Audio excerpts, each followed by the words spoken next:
You ask Tiger to solve. This deals with linear equations with one unknown. The final result is s equals 2. Let's solve it step by step. Simplify the expression. Multiply the fractions. Expand the parentheses. Multiply the coefficients. Simplify the arithmetic. Break up the fraction. Simplify the fraction. Find the greatest common factor of the numerator and denominator. Factor out and cancel the greatest common factor.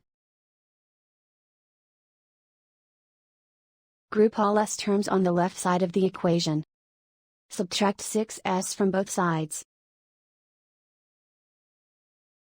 Group like terms.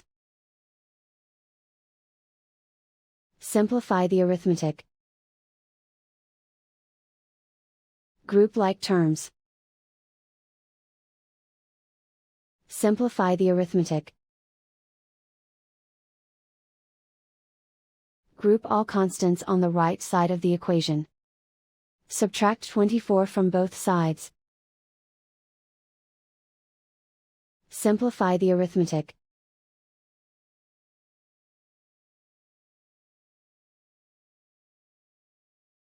Isolate the s. Divide both sides by -21. Cancel out the negatives. Simplify the fraction. Cancel out the negatives. Find the greatest common factor of the numerator and denominator. Factor out and cancel the greatest common factor. And so the final result is s equals 2.